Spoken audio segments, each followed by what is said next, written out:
Welcome back to WorkWoman. Today is going to be a fun one because we are talking about the super sexy topic of how to conduct a one-on-one. You might be thinking, why the frick are we talking about one-on-ones? What is a one-on-one? And why is it so important? Well, let's just dive on in. For transparency, one-on-ones in the Cardone Ventures organization is so important that none of our leadership team receives any incentive compensation unless they have had a one-on-one twice a month with every team member that reports directly to them. Let me repeat myself. No Cardone Ventures leadership team receives their incentive compensation, even if they hit their targets. They do not receive their incentive compensation unless they have completed a one-on-one 2 times a month with every team member that reports directly to them. Now, there are so many questions that can spawn from that, and I can hardly wait to get you to ask these questions. But I want to make sure that you guys understand how serious this isn't just like, oh, use this one-on-one form to engage your team members. Like, no, we take this so incredibly seriously because everything falls apart if you don't. The whole mechanism behind the business, the metrics, the PPF process, personal, professional, and financial goal planning process, the development plan, all of these different things that we have as touch points. I talk a lot about this, these cultural touch points in our organization. It all falls down if a manager is not meeting with their team member about these specific things in an organized fashion. So if you're watching this, you can see this People Essentials Workshop book. This is one of like 29 activities in here that we dive so deep into during the People Essentials Workshop. I teach this for 2 straight days. We have some coming up in Dallas, Texas. Did I say that with the right Texas accent? Texas. I'll work that out. Dallas, we have 2 events coming up, one in February, one in March. They are incredible. This is everything that I have spent all of my energy creating in one place. And it's a time where you ask questions, we work through your employee issues, your team issues, your metrics, how you're hiring, how you're firing, how you're onboarding, all of that. So this is a big piece of this, but it's only one of the many, many things that we work through in order to create a people process. Because ideally, you're learning how to create a high performance team. You don't just want any team. You don't just want to hire people who will do the job. You need to set your intention that you are creating a high performance team. And this is one of the ways that you put this structure, this touch point into the organization. So let's get going. One-on-one meeting template. At the top of this meeting template has the employee's name, the manager's name, what the department is, and the date. Even if you are small right now, tip, you need to build your business as a big business. Departments matter. Even if you have 2 departments, start labeling and using those departments properly and using things that, again, feel like they might be scalable or too far out for you now so you don't have to change and rework the process.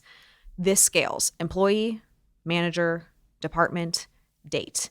One of the reasons that we are so formal about this is all of these one-on-ones get submitted to HR because it allows our team the accountability for when we're holding people accountable to their metrics that I'll get into in a second.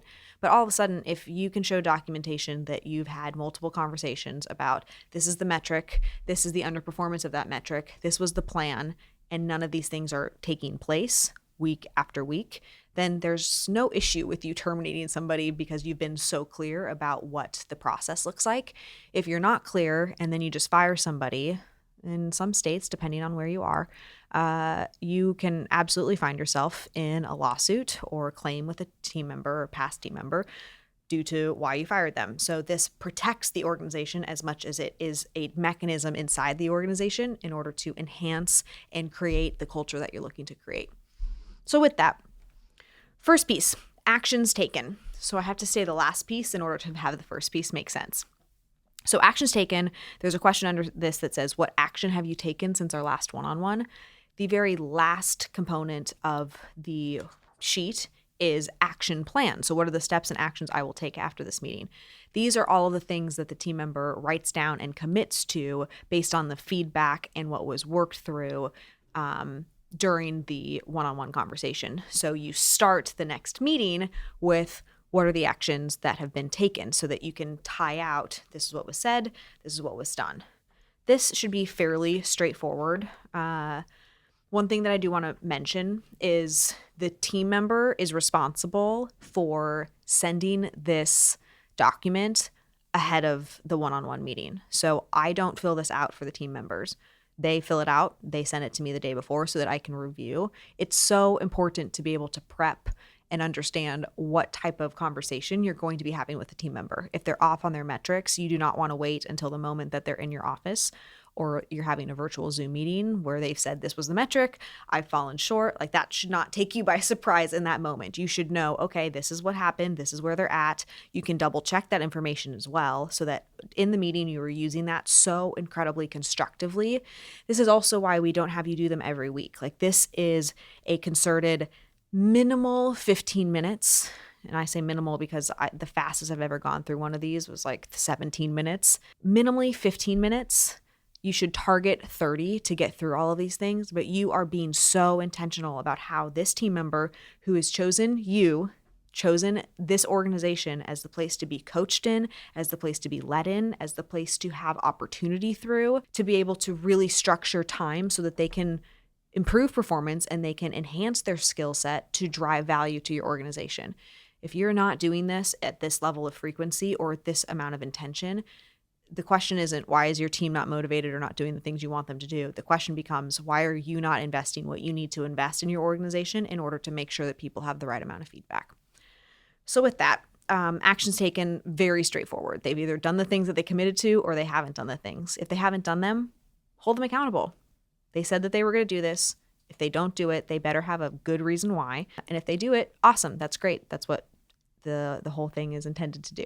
So the next section is the metrics. So how am I performing relative to my metrics? This begs the question, does every single team member in your organization have a metric? If they don't have a metric in place, then this portion becomes very difficult to fill out. This enforces and puts the pressure on you to get them to a place where they do have metrics. Every single week or every other week, if you're having a conversation and you still haven't figured out the key performance indicator or the metric that position is driving, you are setting that role up for failure. This also comes out for us in our all-team meetings. Many clients don't want to do an all-team meeting because the business isn't structured or organized in a way that makes sense to be able to really lead an all-team meeting in a constructive manner. The idea behind putting that in place would be to shorten the time frame for you to figure it out. Like take the time out of the equation. When I say and set the expectation because I know it's the right way to do it, this is important. Every team member has a metric and I put this process in place. All of a sudden, I'm holding myself as a leader and as the business accountable. Some team members come on board with us and they don't have clear metrics from the start. It's a new position. This especially happens with businesses that scale and grow. It is okay to have a period of time in which the team member is doing onboarding and working through certain things, but you cannot hold them accountable to a set standard of performance if you haven't defined what it is. It sounds so basic and so like, I almost feel like I'm preaching at you, which is never my intent. But it's the truth. Like you have to put this in place. And to the extent you're going to keep putting it off, make this be the thing that forces you to do it, because then the team is equally holding you accountable. And some of those moments that you can create where the team is holding you accountable to something, I do this all the time because it gets my lazy ass up and makes me put a process in place that I don't want to document. Speaking of getting my lazy ass up, if you haven't checked out last week's podcast about the 4 ways to motivate your lazy ass, you should definitely check it out. It was episode 26. But back to metrics. How am I performing relative to my metrics? This is their chance to say and acknowledge either I'm performing, I'm underperforming, and the next section ties into what should be done about that. So if they're performing, not a problem. All things are a go. Everything's moving forward. That role is tight. If they are not performing to the metrics, the next section has 3 columns to it, but it's still one section. The columns state updates and ideas, So the question underneath that, just to give more context, is what areas need to be addressed? What ideas do you have? And then rank in order of priority and urgency. That's column 1. Column 2 is responsibility. And the question there becomes, who is responsible for achieving these actions? And then the third column is any notes. So let's walk through this. Updates and ideas. What areas need to be addressed? This is a place for your team to come to you with any plan that they might have to fix their metrics if their metrics are off. If their metrics aren't off, but they notice and see an area of the organization that could be optimized, and hear me when I say this, I am certain that there are 100 places in your organization that could have some sort of process or some sort of optimization. So there should never be a shortage of areas of opportunity that your team members identify in their day-to-day working with you. If they are not having updates and ideas, specifically the ideas piece, as long as their metrics are completed, right? Metrics are first, updates and ideas are second. If the metrics aren't going, we don't continue to move through this form unless we address what's going on with the metrics. But if that's all good, top performers need a place to be able to say, okay, here are my ideas for how we can make changes to things. You only trust somebody to make changes to something if they are able to prove that they can hit the metric or the target or the key performance indicator that's been established. I never take ideas from a team member about how to do something a new and different way if I already know that there is somebody in this role who's been able to create a result and that team member isn't able to mimic that same thing. Because just going off and creating randomness based on someone's idea that they haven't actually been able to solidify themselves, it's not a way to run a business. And so updates first, then ideas. The second piece of why this description is so important, rank in order of priority and urgency. You have 30 minutes. This is not a time to go through an hour and a half brainstorm session of all the things that could work differently. I will never forget the time I learned this lesson. I had my second boss when I worked at Audigy Group. I was preparing for a meeting with Brandon, and this was before Brandon and I had a relationship. I was preparing for this meeting because we had this big event coming up. And my supervisor at the time said to me, have a list of everything that you want to talk about and then any additional items and rank them in the order of most important to least important. Because I just would have gone in there and been like, okay, here's one thing, and then here's the next thing, and then here's another thing, like just rambling it off. Forcing your team to make things go in the order of importance indicates to them that you might not have the time as the leader or as an executive or as their boss, whatever role you are, to go through everything. They might have 20 ideas. It is not on you to be able to go through all 20 of them. So what are the things that absolutely have to be addressed right now, today, if we were only able to touch on one thing? What would be the second thing? If we only had time for 3 things, what would be the third thing? You have to put that in your culture or else the meeting time just expands and people just pontificate. No time for that. First thing, second thing, maybe if we get to a third thing, great. Fourth thing, awesome. But if you train that into the culture and put touch points like this in place, it will conform everybody to do that. And that is the most efficient way that you should be spending your time. Because now that I've learned that, that's how I prep everything. First things first. Second things, if we get there, are fine. But you know just as well as I do that one of the hardest things to do is to prioritize your time. And if you aren't so stringent about this and you're not putting that environment in place with your team, you will feel like everything is chaotic and everybody has an idea and nobody knows what the main thing is. Do yourself a favor, keep the main thing, and teach your team how to do that as well. So on to that responsibility column. This is also very important. There is so much experience that has been put into these questions, and they're not just there for explanation's sake. They're there in order to avoid something that we know can go wrong in business cultures. For any update or idea that your team is bringing to the table outside of what is already their responsibility in their metrics, it is their responsibility to say who is responsible for achieving these actions. In our environment, we are not going to allow somebody to, let's say they're a marketing manager and they are irritated that our check-in process at our events is not what it could be, because they went to an event once and they had this really cool virtual check-in process with QR codes that just was really super fast and great. Okay, if it is not your responsibility and you are not going to take responsibility because it has nothing to do with your job, don't put it on this list. Now, there can be things that somebody can give an update or an idea around, but it's being super crystal clear and intentional that I'm not just going to make a list of all the things that somebody else's team needs to go do or that somebody else needs to do, or even worse, and this is what happens more often than not, this is not a list that I'm going to make to then transfer over to you as my manager, as my boss. Like, this is mostly things that I can do that I'm going to take on. It is not, oh, these are all the things that's wrong, and here's all the list of the things that you need to go fixed, and this is why this place sucks. Because I know you've had one-on-ones like that, and it's likely one of the reasons that you don't want to do one-on-ones, because as soon as you meet with your team, you have a whole big list of all of the things that you need to go fix. That's not how it works. You have given your team the opportunity to fix things and to be able to demonstrate their thinking while they are doing. They demonstrate their thinking by putting this on the list, and then you track the doing by whatever action was taken in order to achieve this. Okay, next up. Personal, professional, and financial goals. For any of you who have been through a 10x360, you know that this is a piece of our process at Cardone Ventures, where we work through the personal, professional, and financial goals of all of our team members. And we have them write these things down so that we can track them and that they can make progress on them, that they can figure out the plan and the steps needed in order to achieve the things that they've said that they want to accomplish. This area is for the team member to fill out updates that they have made. If they are not making updates on their goals, what does that say? What does that indicate to you?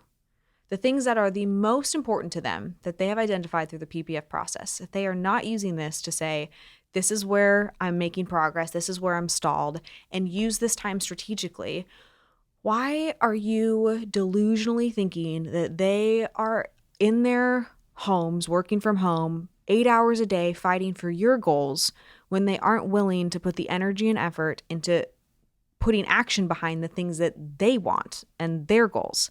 It doesn't make any sense.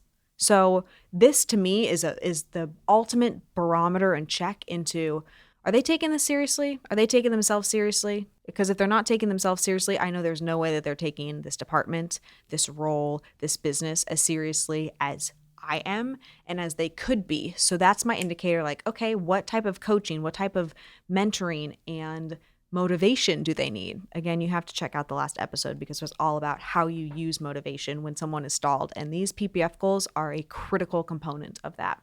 Last but not least, there's two other things. I guess we kind of talked about action plans earlier. The development plan. The next section is the development plan. And I will do a podcast soon about the performance review process, but the development plan ties out to the performance review process. So in a performance review, I give myself feedback as an employee, and the manager gives me as an employee feedback. Then from there, in order to duplicate, to make sure that we are hearing each other correctly in what can be improved, we have a process in place called a development plan. So we have the team member targets 4 to 6 areas where they are going to laser focus on their own development in order to get the skill set that they need in order to get to the next level in our organization. This also ties out to our employee maturity model. We're going to talk about that in a future episode as well.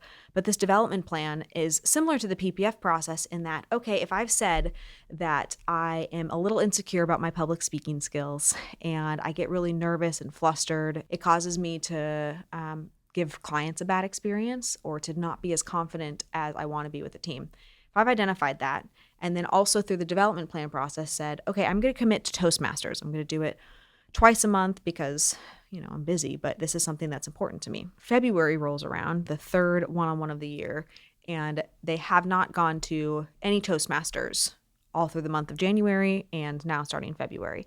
How serious are they about their development and getting to the next level in the organization? I mean, it kind of goes without saying, but these pieces that you're putting in place are saying, I hear that you want to go here. We've decided on this plan and these steps that it's going to take in order for you to get there. Go do that and let me be here to coach you when you come up against barriers. But if you're not willing to put the energy in, like, I can't make you a better public speaker. I can't force you to get those reps in. I can't do the things that you need to do in order for you to get to where you want to go. So this is the ultimate form of accountability for that. And the last piece is the action plan, which we talked about a little bit before. So after this meeting, after this 30 minutes, what are the specific things that are going to get done between now and the time that we have our next meeting in 2 weeks from now, so that we can follow up? Next piece is an employee signature and a manager signature.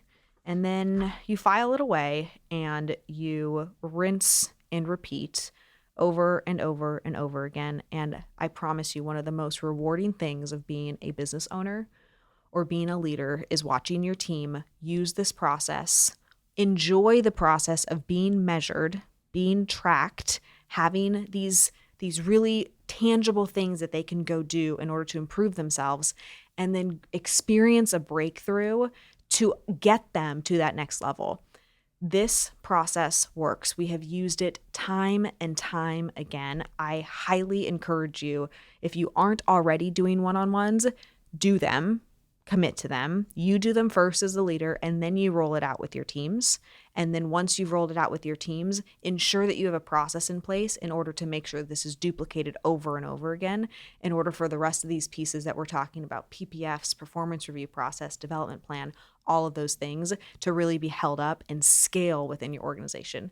So with that, can hardly wait to connect with you on next week's WorkWoman. Be great, guys.